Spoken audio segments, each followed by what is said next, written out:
জলবায়ু পরিবর্তনে বৈরী হচ্ছে আবহাওয়া। চলতি বছর দীর্ঘ হতে পারে গরমকাল, কার্বন নিঃসরণ কমানোর তাগিদ। বিগত কয়েক দশকে যেটা দেখা যাচ্ছে যে টেম্পারেচার এই সামার সিজনে আস্তে আস্তে বাড়ছে।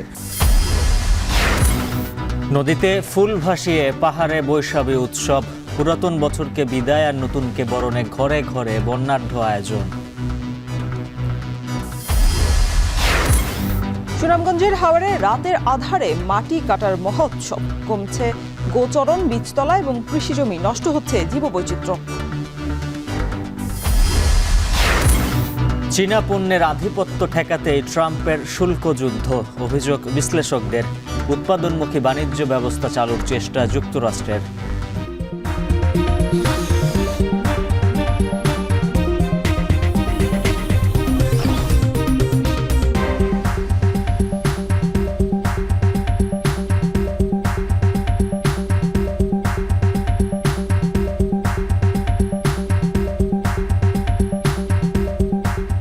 স্বাগত। এখন সকালে পুরো আয়োজনে আপনাদের সঙ্গে আছে আমরা দুজন, আমি শরীফ রাউশন এবং আমি উজ্জ্বল হাফিজ। এপ্রিলের শুরু থেকে এই দেশের কয়েক জেলায় দেখা গেছে মৃদু থেকে মাঝারি তাপপ্রবাহ, আর চলতি মাসে আরও দুটি মাঝারি তাপপ্রবাহেরও আভাস দিচ্ছে আবহাওয়া অধিদপ্তর। এরই মধ্যে রাজধানীতেও বেড়েছে গরমের মাত্রা। আবহাওয়াবিদরা বলছেন এবছর এপ্রিল মে জুড়ে টানা দাপট থাকবে গরমের, আর বাতাসে জলীয় বাষ্প কম থাকায় গরমের অনুভূতিও হবে বেশি। এরই মধ্যে যার প্রভাব পড়তে শুরু করেছে মহানগরীতে। বিস্তারিত জাবেদ আবদুল্লার প্রতিবেদনে। চৈত্রের আকাশে খা খা রোদের মাঝেই রিকশার চাকা ঘুরিয়ে জীবনের চাকা সচল রাখার চেষ্টা চালক ফরিদ মিয়ার। এভাবেই এই নগরীর পথে পথে কাটিয়েছেন 11 বছর। দেখছেন ধীরে ধীরে কতটা উষ্ণ হয়েছে এই শহর। তার কাছে আবহাওয়া অফিসের পরিসংখ্যান না থাকলেও অভিজ্ঞতায় বললেন এবারও আগের বছরের মতোই ভোগাতে পারে গরম। জিরাইতে হয়, গাছের তলে বয়ে থাকতে অনেক সময়, এভাবে কি তো নাই। আগে তো 7-10 ঘন্টা চালাইছি, অন্তত 3-4 ঘন্টা বেশি চালানো যায় না। রিকশাচালক ফরিদ মিয়ার আবাসের আজ পাওয়া গেছে এপ্রিলের শুরুতেই। চলতি মাসের প্রথম দিনই যশোরের সর্বোচ্চ তাপমাত্রা রেকর্ড করা হয়েছে 37 ডিগ্রি।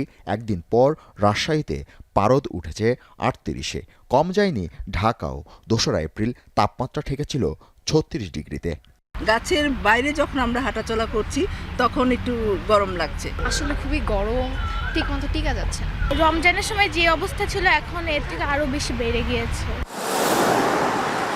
গ্রীষ্মের আকাশে মেঘের আনাগোনা থাকলেও বাতাসে খুব একটা জলীয় বাষ্প নেই। কৃষ্ণচূড়া শহরে তাই গরমের অস্বস্তি। দাবদাহে শুকিয়ে মরমরে গাছের পাতা, রোদে ক্লান্ত পথিক আর শ্রমজীবী। গাড়িতে থাকা অবস্থায় তো খুব ভালো লাগে, যখন আমরা নামি তখনই দেখা যায় যে সঙ্গে সঙ্গেই 1 মিনিটের মধ্যে গাটা ঘেমে যায়।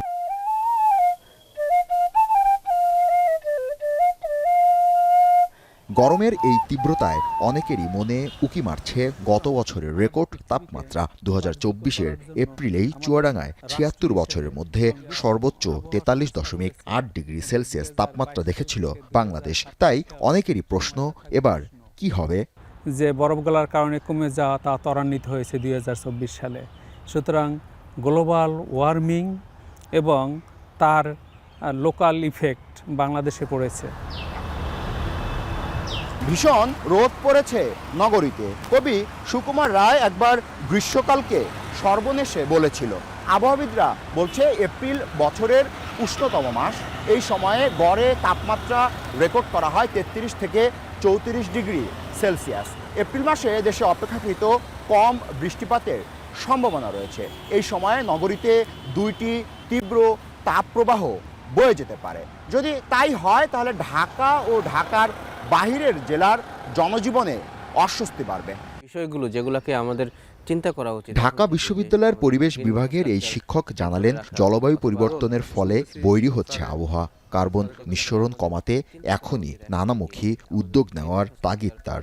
যে বাংলাদেশের বা তার এই নেইবারিং কান্ট্রিজগুলোতে আশেপাশে যেটা হয় সেটা হলো একটা হিট ডোমের মাধ্যমে এই টেম্পারেচারটা প্রচুর বেড়ে যাচ্ছে, বিশেষ করে এই সামার সিজনে যেখানে ক্লিয়ার স্কাই থাকে, সানলাইট পরে পুরোটা। বিগত কয়েক দশকে যেটা দেখা যাচ্ছে যে টেম্পারেচার এই সামার সিজনে আস্তে আস্তে বাড়ছে। তবে আপাতত মুক্তি মিলছে না গরম থেকে, তাই সুস্থ থাকতে হলে তরল জাতীয় খাবার বেশি গ্রহণের পরামর্শ এই পুষ্টিবিদের। পর্যাপ্ত পরিমাণে পানি গ্রহণ করতে হবে, সেই সাথে মিনারেলস সমৃদ্ধ খাবার, বিশেষ করে বিভিন্ন ধরনের ফ্রেশ জুস আমরা গ্রহণ করতে পারি। আমরা অনেক বেশি পরিমাণে চা কফি খেয়ে থাকি, এই চা কফি খাওয়া থেকে একটু বিরত থাকতে হবে। তবে পূর্বাভাস ঠিক থাকলে বৈশাখ মাসের শেষে নগরীর তাপমাত্রা ধীরে কমে আসার সম্ভাবনা রয়েছে। জাবেদ আব্দুল্লাহ, এখন, ঢাকা। চৈত্র সংক্রান্তি উপলক্ষে রাঙামাটি এবং বান্দরবানে চলছে বিজু উৎসব। রাঙামাটির কাপ্তাই হ্রদে আর বান্দরবানের সাঙ্গু নদীতে ফুল ভাসানোর মধ্য দিয়ে চলছে উৎসবের আনুষ্ঠানিকতা। এর মধ্য দিয়ে পুরনো বছরকে বিদায় আর নতুন বর্ষকে বরণ করা হচ্ছে। এই বিষয়ে বিস্তারিত জানাতে রাঙামাটি পূর্ব রাজবাড়ি ঘাট থেকে যুক্ত হচ্ছেন সহকর্মী জিয়াউর রহমান জুয়েল এবং বান্দরবানের সাঙ্গু নদীর পাড় থেকে যুক্ত হচ্ছেন সহকর্মী রিজভী রাহাত। তবে শুরুতেই চলে যাচ্ছি রাঙামাটিতে। জুয়েল, জানাবেন বিজু উৎসব ঘিরে পাহাড়ি জনপদে কেমন আমেজ চলছে আর কি কি আনুষ্ঠানিকতা রয়েছে?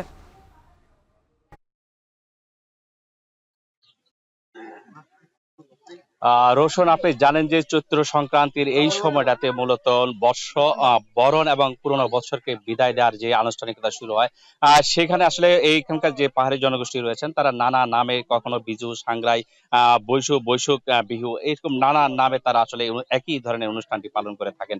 তো আজকে এই হচ্ছে 3 দিনের যে মূল আনুষ্ঠানিকতা, সেটি প্রথম দিন আজকে ফুল বিজু।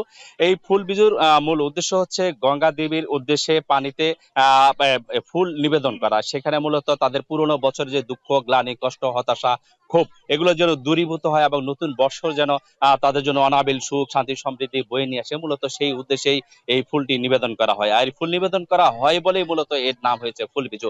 এবং এই দিনটি শেষ করে মূলত আনুষ্ঠানিকতা শুরু হবে পার্বত্য চট্টগ্রামে। আপনি জানেন যে এই মুহূর্তে ব্যাপক উৎসাহ উদ্দীপনার মধ্য দিয়ে এই বিজু এবং অন্যান্য যে চৈত্র সংক্রান্তি অনুষ্ঠানগুলো রয়েছে সেগুলো পালন করা হচ্ছে। মূলত মানুষের মধ্যে যে সম্প্রীতির বন্ধন, সেটি যেমন এই আনুষ্ঠানিকতার মধ্যে তুলে ধরা হচ্ছে এবং একই সঙ্গে তাদের যে নিজস্ব ঐতিহ্য, সংস্কৃতি, সেই পরম্পরা, যে খেলাধুলা, গ্রামীণ জনপদের যে খেলাধুলাগুলো রয়েছে সেগুলো আসলে তারা নানাভাবে উপস্থাপন করেন। এবং আপনি জানেন যে পার্বত্য চট্টগ্রামের প্রতিটি ঘরে ঘরে এই যে আনন্দ শুরু হয়েছে, সেটির আমেজ একেবারে সব জনগোষ্ঠীর মধ্যে ইতিমধ্যে ছড়িয়ে পড়েছে। এবং তারা নতুন যে পোশাক, তাদের নিজস্ব যে ঐতিহ্যের গহনা রয়েছে, অলংকার রয়েছে, সেগুলো তারা পরিধান করছেন এবং এক বাড়ি থেকে অন্য বাড়িতে তারা ছুটে যাচ্ছেন। এই যে আনুষ্ঠানিকতা, সেটি আসলে বলা চলে একেবারে ভিন্ন মাত্রা এনে দিয়েছে পার্বত্য চট্টগ্রামে। আমরা কথা বলেছিলাম এখানকার যে আয়োজক রয়েছে বিজু উৎসব উদযাপন কমিটি, তাদের যিনি আজকের অনুষ্ঠানের প্রধান অতিথি ছিলেন সাবেক এমপি, পার্বত্য চট্টগ্রাম আঞ্চলিক পরিষদের পার্বত্য চট্টগ্রাম জনসংহতি সমিতির সহসভাপতি উষাতন তালুকদার। তিনি যেটি বলছেন যে আগামী বছর যেন পার্বত্য চট্টগ্রামে সমৃদ্ধি বয়ে আনে এবং কোনো প্রকার হতাশা, গ্লানি, দুঃখবোধটা না থাকে এবং সেই বিষয়গুলো তারা এই নতুন বছরের হিসেবে তারা এটি প্রত্যাশা করছেন। আমি কথা বলেছিলাম এখানকার যারা আয়োজক, তারা বলছেন যে আমাদের যে সংস্কৃতি রয়েছে সেই সংস্কৃতি সব মানুষের মধ্যে যেন ছড়িয়ে দেওয়া যায়, সেই বিষয়টি তারা লক্ষ্য রেখেই এই ধরনের আয়োজন করেছেন। আমি আমার রাঙ্গামাটির এই তথ্য জানার পরে আমি জানবো রাঙ্গামাটি বান্দরবানের আমাদের সহকর্মী রিজভী রাহাত হয়েছেন সাঙ্গু নদীতে, সেখানকার সর্বশেষ পরিস্থিতি জানাবেন আমাদের সহকর্মী রিজভী রাহাত। ধন্যবাদ। আসলে রাঙ্গামাটির মতোই কিন্তু বান্দরবানের সকাল থেকে কিন্তু একটা ভোর সূর্য ওঠার পর থেকে কিন্তু শত শত তরুণ তরুণীরা কিন্তু সাঙ্গু নদীর সাঙ্গু নদীর পাড়ে এসে কিন্তু শত শত নারীরা কিন্তু লাইন ধরে কিন্তু ফুল ভাসিয়ে দিয়েছেন। মূলত চাকমা এবং কঞ্চঙ্গা নারীরা কিন্তু এই উৎসবে মেতে ওঠেন। মূলত তারা সাঙ্গু নদীতে ফুল ভাসানোর মাধ্যমে দেশ ও জাতির মঙ্গল কামনা করেন। মূলত চাকমা সম্প্রদায় এবং কঞ্চঙ্গা সম্প্রদায় বিজু এবং বিশু নামে এই উৎসবটি প্রতি বছরের 12 তারিখ কিন্তু এই অনুষ্ঠানটি করে থাকেন। তো আমরা দেখেছি সকাল থেকে কিন্তু শত শত নারী তাদের ঐতিহ্যবাহী পোশাক পরিচ্ছদ পরে কিন্তু তারা সাঙ্গু নদীর তীরে এসে বিভিন্ন উৎসবে মেতে উঠেছেন। তো বিকেলে আগামীকাল কিন্তু তাদের পাদন রান্নার মাধ্যমে কিন্তু একে অপরের বাসায় বিনা মানে দাওয়াত এখন বর্তমান যুগে কিন্তু দাওয়াতও দেয়, আবার আগের যুগে কিন্তু একে অপরের বাসায় গিয়ে কিন্তু শুভেচ্ছা বিনিময় করেন। তো আমরা দেখেছি পাহাড়ে আসলে এই উৎসব ঘিরে কিন্তু আসলে মাতোয়ারা পাহাড়ের সম্প্রদায়, তো বিশেষ করে এখানে মারমা সম্প্রদায়ের হিসেবে সাংরা হিসেবে এই উৎসবকে প্রতি বছর পালন করে দেয়। মূলত এইসব বৈশাখী নামে সকলের কাছে পরিচিত। আমরা যেমনটি জেনেছিলাম আসলে আদিকাল যুগে কিন্তু একজন যুগল তাদের গিলা খেলার মাধ্যমে তাদের ভালোবাসার সৃষ্টি হওয়ার মাধ্যমে কিন্তু তো আদি গিলা খেলা করে থাকেন। তো আমরা যেমনটা জেনেছি যে গিলা খেলার মাধ্যমে কিন্তু তারা বিকেলে একটি রেচা বাজার এলাকাতে কিন্তু গিলা খেলার মাধ্যমে তাদের উৎসবকে আরো আনন্দিত করবেন। তো আমরা এখান থেকে কয়েকজন তরুণীদের সাথে কথা বলেছি, তারা আমাদেরকে যেমনটা জানিয়েছেন ফুল বাসানোর মাধ্যমে দিয়ে আসলে তারা দেশ ও জাতির মঙ্গল কামনায় কিন্তু তারা প্রার্থনা করছেন। তো তারা আমাদেরকে যেমনটা জানিয়েছেন আসলে এই উৎসবকে ঘিরে তারা টানা 3 দিন ব্যাপী বিভিন্ন পাড়া বিভিন্ন আত্মীয় স্বজনদের বাসায় বেড়াতে যাবেন। তো আগামীকালকে কিন্তু তারা পাজনও রান্না করবেন। তো মূলত আসলে চাকমা এবং তঞ্চঙ্গা নারীরা কিন্তু বিশু এবং বিজু নামে এই অনুষ্ঠানটি করে থাকেন এবং মারমারা সাংরাই নামে এই অনুষ্ঠানটি সবার কাছে পরিচিত। আসলে সবচেয়ে বেশি যেটা আমরা যেমন জেনেছিলাম বৈশাখী নামে আসলে এই অনুষ্ঠানটি সকলের কাছে পরিচিত। তো জলকেলির মাধ্যমে কিন্তু আগামী 18 এপ্রিল কিন্তু এই বৈশাখী উৎসব শেষ হবে। তো সাঙ্গু নদীর তীর থেকে আমার কাছে ছিল চাকমা সম্প্রদায় এবং তঞ্চঙ্গা সম্প্রদায় বিশু এবং বিজুর সবশেষ তথ্য। বান্দরবান এবং রাঙামাটিতে বিজু উৎসবের আনুষ্ঠানিকতার বিষয়ে বিস্তারিত জানাতে আমাদের সাথে যুক্ত ছিলেন সহকর্মীরা। বাংলার নতুন বছরকে রাঙিয়ে তোলে পয়লা বৈশাখী মেলা। তাই তো মেলাকে কেন্দ্র করে ব্যস্ততা বেড়েছে শরীয়তপুরের পালপাড়ায়। আলাদা কদর থাকায় তৈরি হচ্ছে মাটির খেলনা, তৈজসপত্র সহ বাহারি সব পণ্য। জেলার অন্তত শতাধিক মেলায় শেষ সময় ভিড় জমিয়েছেন পাইকাররা। কাজী মনিরুজ্জামানের প্রতিবেদন। বাংলার সংস্কৃতি ও ঐতিহ্যের এক অনবদ্য রূপ মৃৎশিল্প, যা একদিকে বহু মানুষের জীবিকার উপায়, অন্যদিকে নান্দনিকতা ও চিত্রকলার প্রকাশ। পুতুলের চোখের নিখুঁত কারুকাজ, নিপুণ হাতের ছোঁয়ায় রাঙিয়ে তুলছেন ঝুমাপাল। সংসার আর সন্তানকে সামাল দিয়ে দিনরাত রঙের কাজে তার ব্যস্ততা। হাতে মাত্র 2 দিন, তাই তুলির আঁচড়ে মাটির এসব পণ্য রাঙিয়ে তোলার প্রাণপণ চেষ্টা। পাইকারি আছে, এমনি 1000 আছে। আমরা আবার ফিরে বানানোর জন্য চেষ্টা করতেছি। এই সাইজের আছে আপনার 50 টাকা পিস, আর এর থেকে বড় যে রেডি 100 টাকা পিস। এই প্রজন্মের ঝুমাপালের মতো ষাটোর্ধ্ব গীতা পালেরও বসে থাকার ফুরসত নেই। তিনিও স্বামী সন্তানদের সাথে নেমে পড়েছেন কাজে। এখন আর আগের মতো নিখুঁত কাজ করতে না পারলেও শেষ সময়ে পণ্য প্রস্তুতে তার চেষ্টার কমতি নেই। এই কাজের মধ্যেই তিনি বাঙালিপনা ও আনন্দ খুঁজে পান। পুতুল, হাতি, ঘোড়া, পাখি, শিশুদের হাড়ি পাতিল, পিঠাতড়ির ছাঁচ সহ বিভিন্ন ফলের মাটির তৈরি ব্যাংক তৈরি করছেন কার্তিকপুরের পালপাড়ার মৃৎশিল্পীরা। এসব পণ্য নানান রঙে সাজিয়ে তুলে দিচ্ছেন পাইকারদের হাতে। পণ্যের চাহিদা বেশি থাকায় রঙের পাশাপাশি এখনও পণ্য তৈরিতে ব্যস্ত তারা। একই সাথে মেলার বিক্রেতাদেরও দম ফেলার ফুরসত নেই। অর্ডার করা মালামাল বুঝে নিতে পালপাড়ায় ছুটছেন তারা। এসব মাটির পণ্যগুলো বিক্রি করবেন জেলার বিভিন্ন স্থানে গড়ে ওঠা বৈশাখী মেলায়। মেলাকে কেন্দ্র করে বেড়ে যায় তাদের আয়, তাই খুশি কারিগর ও বিক্রেতারা। মেলার আয়োজন ও নিরাপত্তা জোরদারে বিশেষ ব্যবস্থা নেওয়া হয়েছে বলে জানিয়েছেন প্রশাসন। চৈত্র মাসটা পুরোই রঙের কাজ হয়। তার মধ্যে মনে করেন ঘোড়া, পুতুল, হাঁস, আম টাম দিয়ে অনেক আইটেম, যেটা 18-20 আইটেম হয়। এগুলো নিয়ে মেয়ে ছেলে সহকারে, ছেলে মেয়ে নিয়ে পরিবারবর্গ নিয়ে সবাই আমরা এই কাজে খুব ব্যস্ত থাকি। আমরা প্রচুর ব্যস্ত। এখন এই চৈত্র মাসে আগে আমরা হাতে কাজ করতাম, এখন আমরা মেশিন হওয়াতে অনেক সুযোগ সুবিধা পাচ্ছি। 40-45 বছর ধরে করতেছি। আগে এই যে বড় বড় মাল বানাইছি, এখন বড় বড় মাল বানাইতে পাই না, বয়স হয়ে গেছে, বড় মাল বানাইতে পাই না, ছোট মালই বানাই। এই শিল্পগুলো যেগুলো বিলুপ্তির পথে বা মৃতপ্রায়, সেই শিল্পগুলো যেন আরও উজ্জীবিত হয় এবং বাঁচিয়ে রাখা যায় এবং প্রমোট করা যায়, সেজন্য রাষ্ট্রের পক্ষ থেকে, সরকারের পক্ষ থেকে যে উদ্যোগ নেওয়ার প্রয়োজন সেটি আমরা সর্বোচ্চ চেষ্টা করব।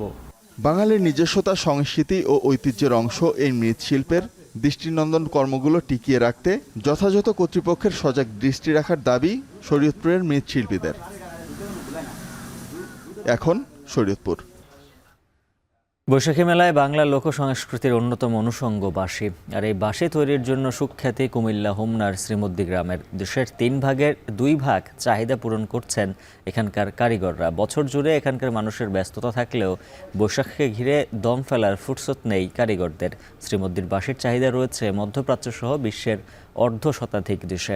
মাসুদ আলমের প্রতিবেদন।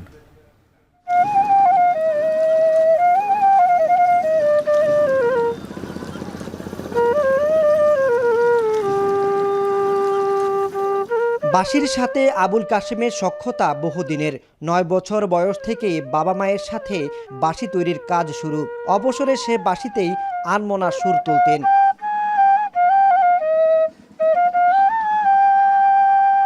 ভালো বাজাতে পারি না, কিন্তু আমি বাঁশির তৈয়ার কাজটা আমি ভালো বুঝি, যে এটা কোনো কি হইব ওটা আমি ভালো মেজারমেন্টটা করে তৈরি করি। 60 বছর তো আপনি 9 বছর কালীন ধরছে হাতে দিয়েছি, কাজে হাত দিছি, তো আল্লাহ দিলে আমার 50 বছর আমার বাঁশির তৈরি আছে।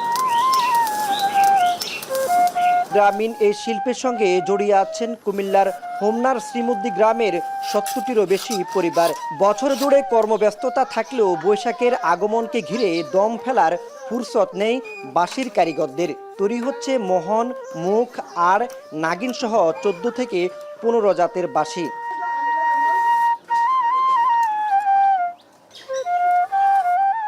কারিগররা বলছেন বহির্বিশ্বে তাদের বাঁশির বেশি চাহিদা রয়েছে মধ্যপ্রাচ্যের সবকটি দেশে। এছাড়া বিভিন্ন এনজিও এবং মধ্যস্বত্বভোগীদের হাত ধরে যাচ্ছে ফ্রান্স, জার্মান, সুইজারল্যান্ড, জার্মানি সহ যুক্তরাষ্ট্র ও যুক্তরাজ্যের 27টি দেশে। বাঁশ কাটন লাগে, এরপরে আইয়া শুকান লাগে, শুকাইয়া এরপরে মাটি দিয়ে পুরাতন লাগে। বৈশাখ মাস আইলে আপনার চাহিদাটা একটু বেশি হয়। পয়লা বৈশাখের সময় ফ্রান্সে যায়, ইটালি যায়, জার্মান যায়, সুইজারল্যান্ড যায়, বাইরে কান্ট্রিতে 8-10টা 20টা কান্ট্রিতে মাল যায়। বর্তমানে লোকজন কমে গেছে, ব্যবসা বাণিজ্য ছেড়ে দিচ্ছে। এখন আমরা কয়েকটা ফ্যামিলি আছি। বেশি চাহিদা আড়বাসী গানের জন্য, বাউল গান, এগুলা কীর্তনের জন্য। তারপর মেলাতে আমরা বিক্রি করি এই তুতাবাসী লেসপিতে লাগানো থাকে এগুলা।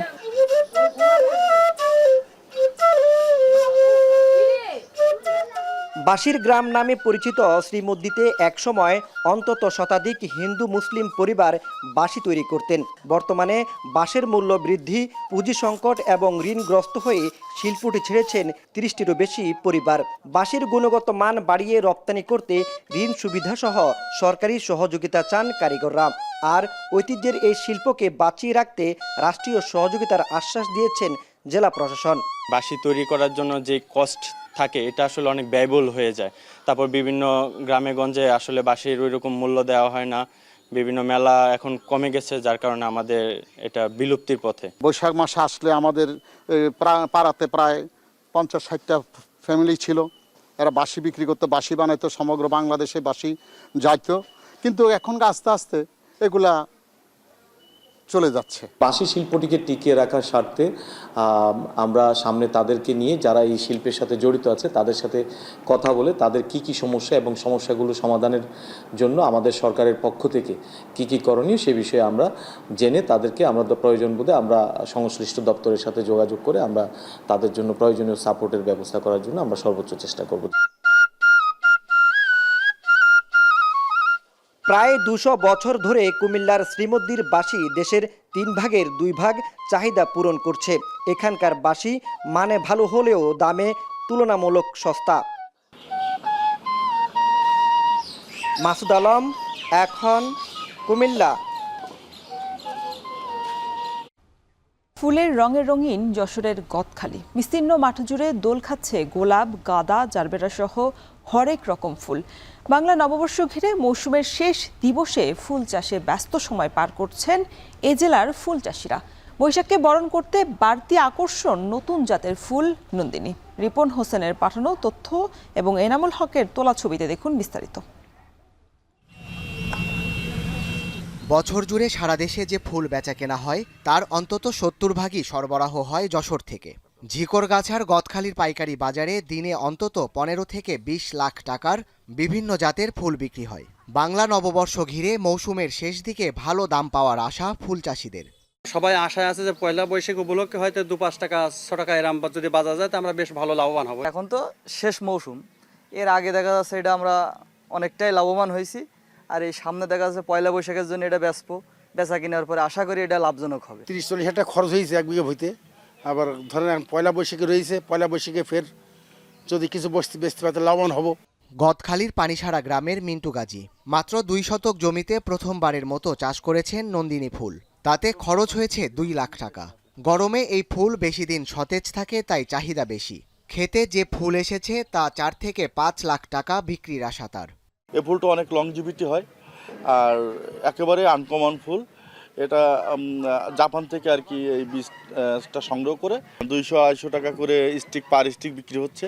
বাংলা নববর্ষ ঘিরে কয়েকদিনে গদখালি ফুল বাজার থেকে 1 থেকে 2 কোটি টাকার ফুল বিক্রির আশা ফুল চাষি ও ব্যবসায়ীদের। পয়লা বৈশাখ উপলক্ষে আমরা 1 কোটি টাকার একটা বাজার আমরা আশা করি এবং সেটা যদি হয় তাহলে চাষিরা মোটামুটি কিছুটা হলেও ঘুরে দাঁড়াতে পারবে। বিভিন্ন অনুষ্ঠানকে ঘিরে আমাদের ফুলের বাজার চাঙ্গা থাকে।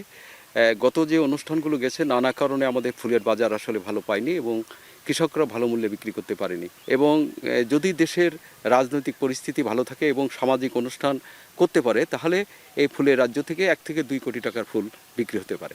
গদখালিতে প্রতি বছর নতুন নতুন ফুল চাষ হয়ে থাকে। এবছর নতুন জাতের নন্দিনী ফুল চাষ হয়েছে, যা অতিরিক্ত তাপমাত্রায় ফুল দেওয়ার পাশাপাশি বেশি সময় সতেজ থাকে। এটি ধরা হচ্ছে যে এটি গ্রীষ্মকালীন একটি ফুল এবং এটি গোলাপের আমরা সাবস্টিটিউট হিসাবে ধরতে পারি। এই ফুলটি যদি আমরা ছড়িয়ে দিতে পারি আগামীতে সামার মৌসুমে আমরা ফুলের একটি বিস্তৃত ফুল বা অনেক বেশি পরিমাণ ফুল পেতে পারি। কৃষি বিভাগের তথ্য মতে যশোরে প্রায় 1,500 হেক্টর জমিতে বাণিজ্যিকভাবে 12 ধরনের ফুলের চাষ হয়।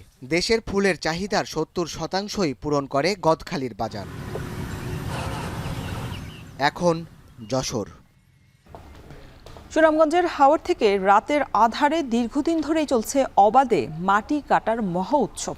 প্রভাবশালী মহলের এমন কাজে ক্ষতির সম্মুখীন হচ্ছেন কৃষকরা। তবে যে চক্রটি হাওরের মাটি অবাধেই কাটছে তাদের খুঁজে বের করে যথাযথ ব্যবস্থা নেওয়ার হবে বলে জানান জেলা প্রশাসক। লিপসন আহমেদের প্রতিবেদন। সুনামগঞ্জের হাওড় বড় ফসল ও জীববৈচিত্র্যের আধার। হাওড়ে প্রতি বছর ধান উৎপাদন হয় প্রায় 20 কোটি টাকার মতো। তবে সেই হাওড়ের বুক চিরে এক্সকাভেটর মেশিন দিয়ে অবৈধভাবে তোলা হচ্ছে মাটি বিক্রি করে অসাধু সিন্ডিকেট চক্র এরই মধ্যে প্রায় কোটি টাকা হাতিয়ে নিয়েছে। তবুও প্রশাসনের পক্ষ থেকে নেওয়া হয়নি কোনো পদক্ষেপ। সংবাদ সংগ্রহে এখন টিভির উপস্থিতি টের পেয়ে এক্সকাভেটর মেশিন রেখে পালিয়ে যাওয়ার চেষ্টা করে চালক। অনুমতি আছে কিনা ভাই জানেন না ঠিক বুঝেন না। আমি আসলে জারি তারে ফোন দিই।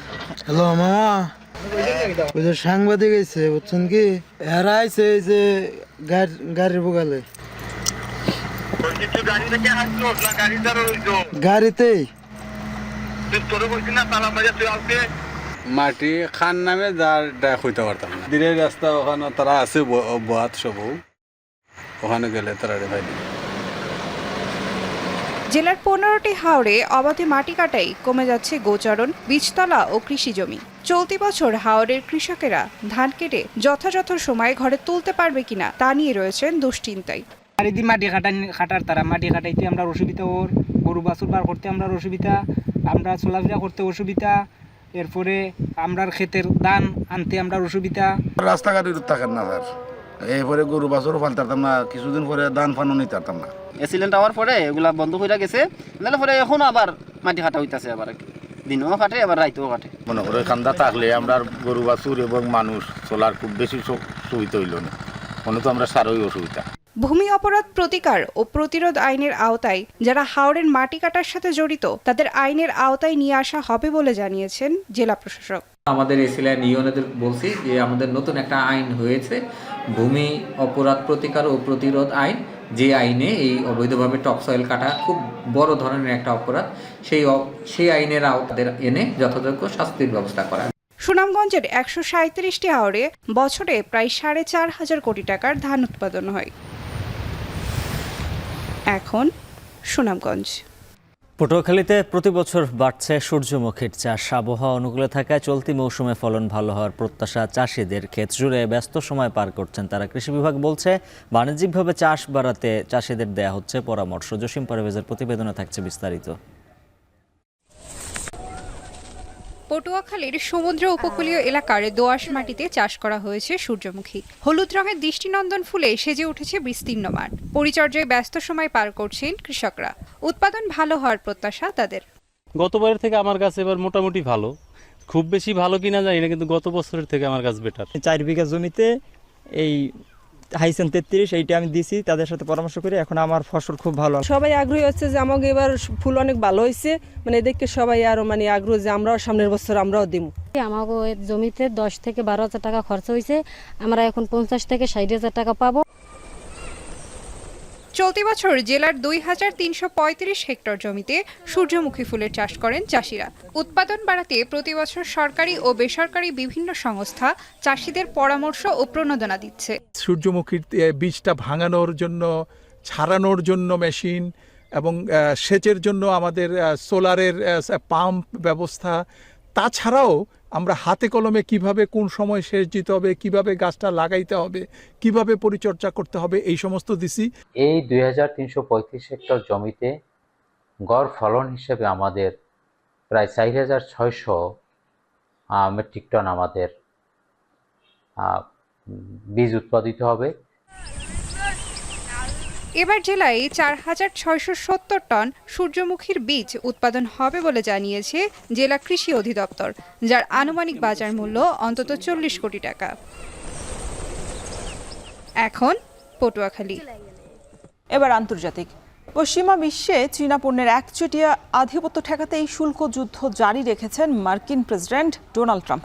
বিশ্লেষকরা বলছেন প্রয়োজনে অর্থনৈতিক নিষেধাজ্ঞা আরোপ করে আঞ্চলিকভাবে চীনা পণ্যের বাজার নষ্ট করতেও পিছু পাওয়া হবে না ওয়াশিংটন। যদিও রাজনৈতিক বিশ্লেষকরা বলছেন আমদানির ওপর নির্ভরশীলতা কমিয়ে যুক্তরাষ্ট্রে উৎপাদনমুখী বাণিজ্য ব্যবস্থা চালু করাই ট্রাম্পের নয়া শুল্ক নীতির মূল লক্ষ্য। বাকিটা জানাবেন সতীর্থ কর্মকার। 67%, that's tariffs.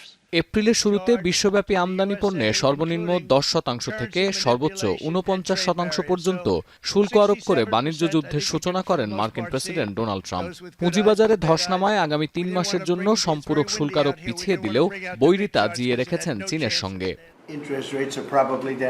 হোয়াইট হাউসের দাবি, বেইজিং উৎসাহ দেখালে শুল্ক নিয়ে আলোচনা করতে আগ্রহী ডোনাল্ড ট্রাম্প। যদিও চীনা থিঙ্ক ট্যাঙ্ক বলছে 145% পর্যন্ত আমদানি শুল্কের ধাক্কা টলাতে পারেনি প্রেসিডেন্ট শি জিনপিংকে। যুক্তরাষ্ট্রে চীনা পণ্যের বড় বাজার থাকলেও এর পরিমাণ চীনের মোট জিডিপির মাত্র 2%। মার্কিন গণমাধ্যমে বারবার বলা হচ্ছে নয়া শুল্ক নীতির পেছনে আছে ট্রাম্পের রাজনৈতিক স্বার্থ। মূলত আমদানি নির্ভর হওয়ায় যুক্তরাষ্ট্রে রপ্তানি খাতে যে ভাটা সৃষ্টি হয়েছে তা পূরণের ম্যান্ডেট নিয়েই দ্বিতীয় মেয়াদে ক্ষমতায় এসেছেন এই রিপাবলিকান নেতা। বিশ্লেষকদের মতে রপ্তানি খাত চাঙ্গা করার যতগুলো উপায় আছে তার মধ্যে অন্যতম শুল্ক আরোপ নীতি। আমেরিকার এক ধরনের কিন্তু নেগেটিভ আমরা ট্রেড ডেফিসিট যেটাকে বলি, অর্থাৎ প্রচণ্ড পরিমাণে ইউনাইটেড স্টেটস ইম্পোর্টের উপরে নির্ভরশীল, কিন্তু সেই মাত্রা এক্সপোর্ট হচ্ছে না, যেটা ডোনাল্ড ট্রাম্প বারবার একটা ইস্যু করেছেন এবং বলেছেন যে তিনি সেটা কমিয়ে আনতে চান। এখন কমিয়ে আনার যতগুলো মানে স্বীকৃত পন্থা রয়েছে তার মধ্যে একটা পন্থা হচ্ছে গিয়ে ট্যারিফ ইম্পোজ করা। বিশেষজ্ঞরা মনে করেন যে কোনো অর্থনৈতিক সিদ্ধান্তের পেছনে সুনির্দিষ্ট রাজনৈতিক কারণও থাকে। চীন যেভাবে পশ্চিমা বিভিন্ন দেশের বাজার দখল করছে তা যুক্তরাষ্ট্রের জন্য হুমকি। এমনকি ট্রেড ওয়ার শব্দটিও এসেছে ট্রাম্পের প্রথম শাসনামল থেকে। বিশ্লেষকদের ধারণা, শুল্ক নীতির সাহায্যে যুক্তরাষ্ট্রকে উৎপাদন সক্ষম রাষ্ট্র হিসেবে প্রতিষ্ঠিত করতে চান ট্রাম্প। বিশেষ করে চাইনিজ ইকোনমির যে অবস্থা, তার গ্র্যাজুয়ালি যে নিয়ন্ত্রণ নেবার একটা প্রক্রিয়া রয়েছে পশ্চিমের বিভিন্ন দেশের মার্কেট বাজার ব্যবস্থায়, সেটাকে আমেরিকা একটা হুমকি হিসেবে মনে করছে বলে মনে হচ্ছে।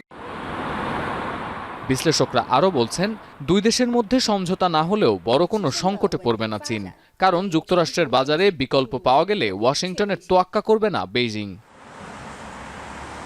কিন্তু দ্বিপক্ষীয় এই বিবাদ আঞ্চলিকভাবে ছড়িয়ে পড়ার আশঙ্কাও উড়িয়ে দিচ্ছেন না বিশেষজ্ঞরা।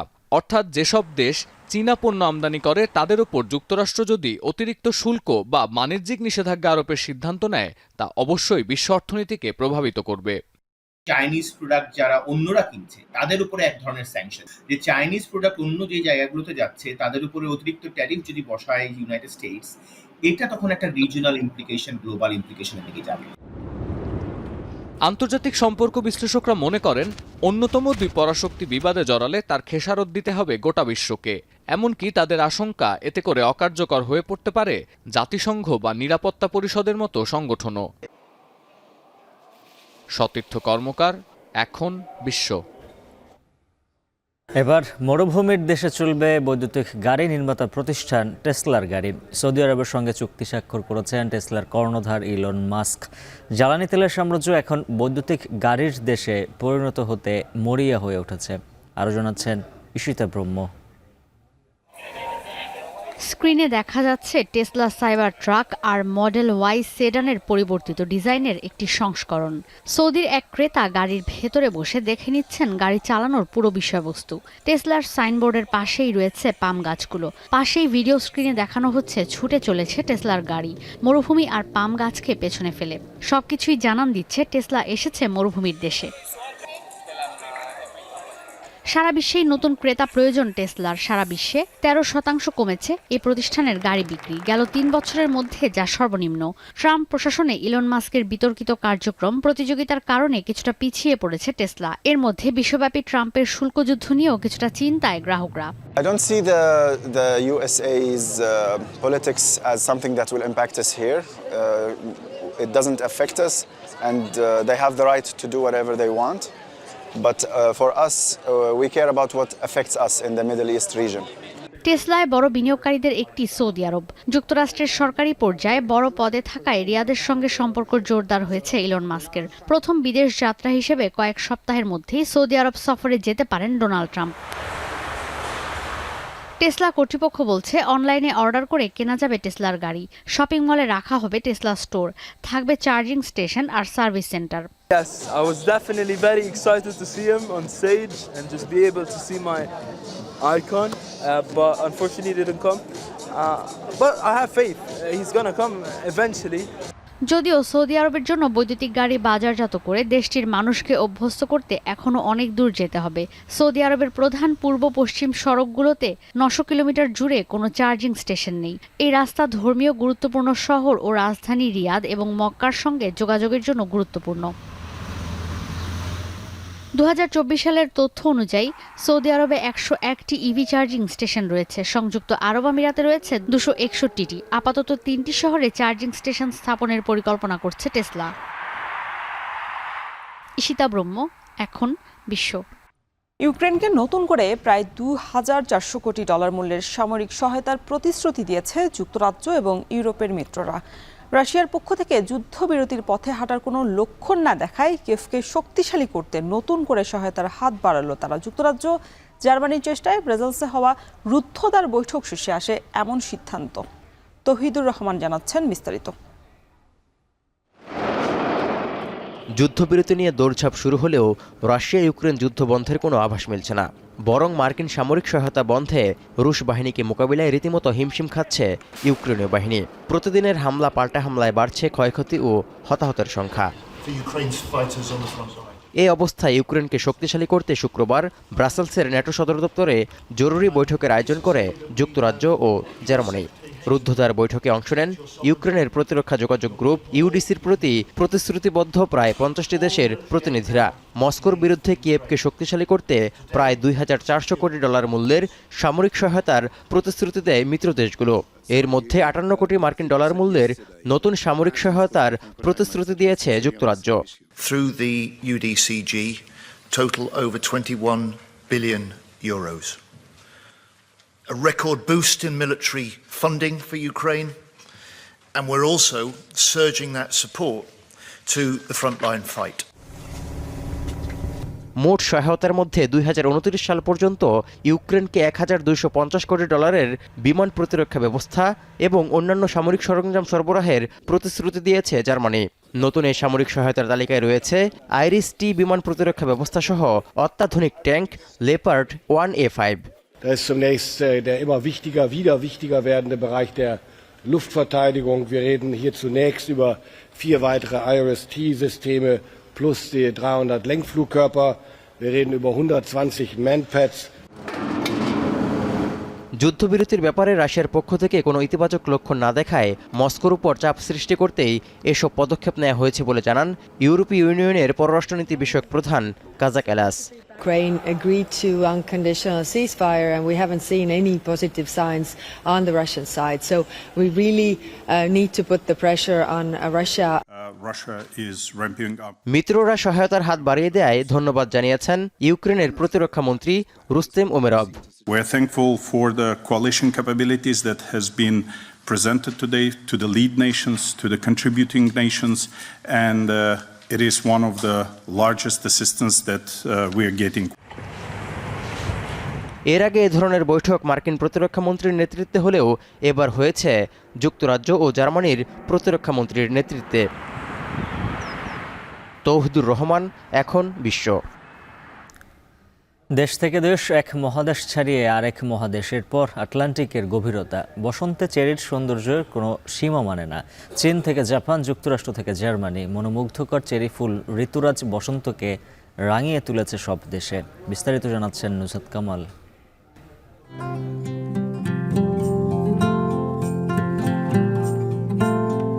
মনে হতে পারে রং আর তুলি দিয়ে ক্যানভাসে প্রাণের সঞ্চার করেছেন শিল্পী। আদতে এটি পাখির চোখে দেখা বসন্তের চীন দেশ। ঐতিহ্যবাহী চিংমিং উৎসবের ছুটি সামনে রেখে চীন জুড়ে সাংস্কৃতিক অঙ্গন আর পর্যটন কেন্দ্রগুলো পার করছে চরম ব্যস্ত সময়। সিচুয়ান প্রদেশে শুধু রং বেরঙের ফুলে ভরা বিশাল এলাকায় প্রকৃতির মনোরম দৃশ্যে চোখ জুড়াতে হেলিকপ্টারে চড়ছেন পর্যটকরা। সাংহাইতে চলছে চেরি ব্লসম ফেস্টিভ্যাল, যেখানে রাতের আধারে ভিন্ন রূপে চেরি ফুলের সৌন্দর্য দেখার সুযোগ পাচ্ছেন দর্শনার্থীরা। সপ্তাশ্চর্যের একটি গ্রেট ওয়াল অব চায়নাও ভরে উঠেছে বসন্তের ফুলে।在观看杏花之余，还可以去爬爬长城，既能体会历史的厚重感，又能看到春花漫山遍野盛开的。স্থলসীমান্তে যুক্ত না থাকলেও চীনের আঞ্চলিক প্রতিবেশী দক্ষিণ পূর্ব এশিয়ার আরেক দেশ জাপানকেও ছুঁয়েছে ঋতুরাজ বসন্তের সৌন্দর্য, যেখানে বসন্ত মানেই চেরির মৌসুম। স্থানীয় ভাষায় হানামি বা ফুল দেখার সময়। রাজধানী টোকিওর বুকে মেগুরো নদীর তীর ঢেকে আছে সাদা গোলাপি ফুলে। 4 কিলোমিটার দীর্ঘ এলাকায় সারি বেঁধে দাঁড়িয়ে আছে 800 চেরি গাছ। সদ্যই পাপড়ি মেলা সতেজ ফুল নিয়ে। বসন্তেও নগরীর তাপমাত্রা 9 ডিগ্রি সেলসিয়াসের নিচে, সাথে হালকা বৃষ্টি। এর মধ্যেই চেরি গাছের নিচে বনভোজন আর ঐতিহ্যবাহী হানামি উদযাপনে মেতে উঠেছেন নগরবাসী। こんなに悪かったことはないです今まで。いつも青空の下綺麗な桜が見れましたけど、今年初めてですこんな残念なのは。I think it looks beautiful along the river. I know it's grey and a little chilly, but actually that adds a little sort of interest. It adds an interesting perspective. The fact that we're welcoming spring and we've got these beautiful cherry blossoms.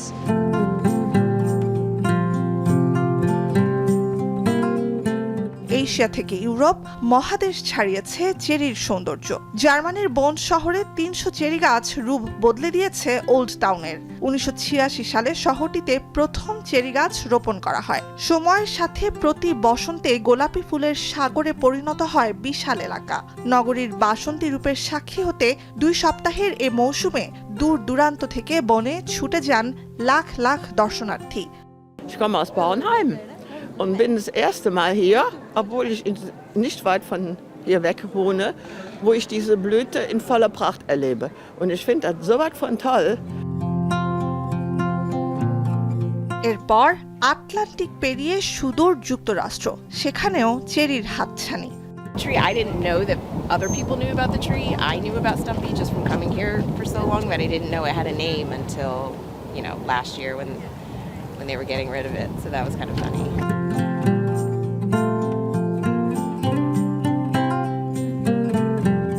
ওয়াশিংটনে cherry বাগানের এ গাছগুলো Japan থেকে এসেছিল 1912 সালে কূটনৈতিক উপহার হিসেবে। তারপর 100 বছরের বেশি সময় ধরে মার্কিন রাজধানীকেও বসন্তে রাঙিয়ে আসছে জাপানি চেরি ফুল। নুসরাত কামাল, এখন বিশ্ব। বিএসপি এর বর্ষসেরা ক্রীড়াবিদ নির্বাচিত হয়েছেন জাতীয় দলের তারকা অলরাউন্ডার মেহেদী হাসান মিরাজ। রাজধানীর একটি 5 তারকা হোটেলে জমকালো আয়োজনে এদিন পুরস্কার বিতরণী অনুষ্ঠানের আয়োজন করা হয়। গেল বছর টেস্টে ব্যাটে বলে অসাধারণ নৈপুণ্য দেখান মিরাজ। বিশেষ করে পাকিস্তানকে তাদের মাটিতে টেস্ট সিরিজে হোয়াইট ওয়াশ করার ক্ষেত্রে গুরুত্বপূর্ণ ভূমিকা রাখেন তিনি। 2 ম্যাচেই দলের ব্যাটিং বিপর্যয়ে হাল ধরে খেলেন 77 ও 78 রানের 2টি ইনিংস। একই বছর ওয়েস্ট ইন্ডিজের বিপক্ষে সিরিজের দ্বিতীয় টেস্টে দলকে নেতৃত্ব দিয়ে জেতেন ম্যাচ। সব মিলে বর্ষসেরা ক্রীড়াবিদের এই প্রেস্টিজিয়াস পুরস্কার উঠে মিরাজের হাতে। রানার আপ হয়েছেন আর্চার সাগর ইসলাম। এদিকে গেল বছর সাফ জেতানো ঋতুপর্ণা চাকমা হয়েছেন দ্বিতীয় রানার আপ। এছাড়া সেরা উঠতি খেলোয়াড় নির্বাচিত হয়েছেন জাতীয় দলের পেসার নাহিদ রানা। অনুষ্ঠানে উপস্থিত ছিলেন যুব ক্রীড়া উপদেষ্টা আসিফ মাহমুদ, জাতীয় ক্রিকেট দলের হেড কোচ ফিল সিমন্স, সাবেক অধিনায়ক মোহাম্মদ আশরাফুল, ফুটবল দলের সাবেক অধিনায়ক আমিনুল হক সহ বিভিন্ন ফেডারেশনের শীর্ষ কর্তা ও খেলোয়াড়রা।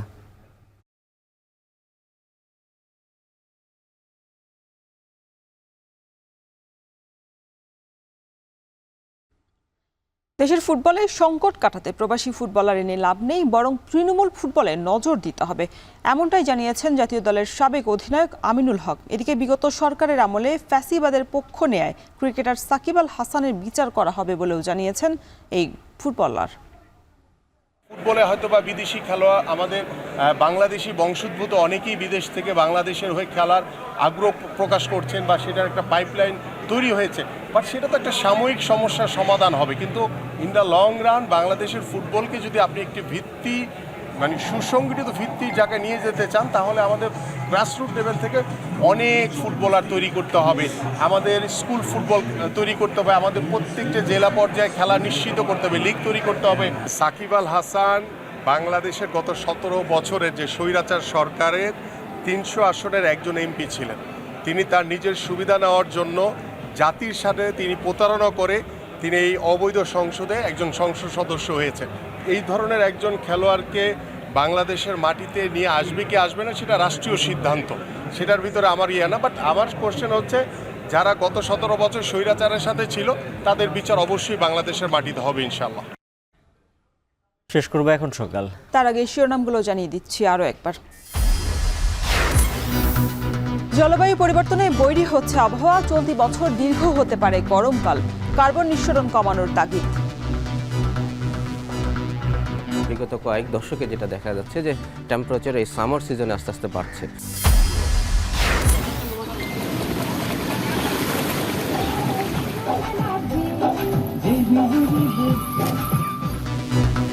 নদীতে ফুল ভাসিয়ে পাহাড়ে বিজু উৎসব, পুরাতন বছরকে বিদায় আর নতুনকে বরণে ঘরে ঘরে বর্ণাঢ্য আয়োজন। পুরোনো বছরে যত কিছু খারাপ হয়েছে এগুলো সব মানে ফুলের সাথে ভাসিয়ে দিতে এসেছি। নতুন বছর যেন সুস্থভাবে আমরা সুস্থ থাকতে পারি, ভালোভাবে থাকতে পারি। সুনামগঞ্জের হাওরে রাতের আধারে মাটি কাটার মহা উৎসব, কমছে গোচরণ, বীজতলা এবং কৃষি জমি, নষ্ট হচ্ছে জীববৈচিত্র্য। চীনা পণ্যের আধিপত্য ঠেকাতেই ট্রাম্পের শুল্ক যুদ্ধ, অভিযোগ বিশ্লেষকদের। উৎপাদনমুখী বাণিজ্য ব্যবস্থা চালুর চেষ্টা যুক্তরাষ্ট্রের। এই ছিল এখন সকালের আয়োজনে। এখন টেলিভিশন ওয়েবসাইটে দেখতে ভিজিট করুন www.ekhon.tv। ফেসবুকে দেখুন facebook.com/tv.এখন, আর সরাসরি ইউটিউবে দেখতে ভিজিট করুন youtube.com/c/ekhon tv।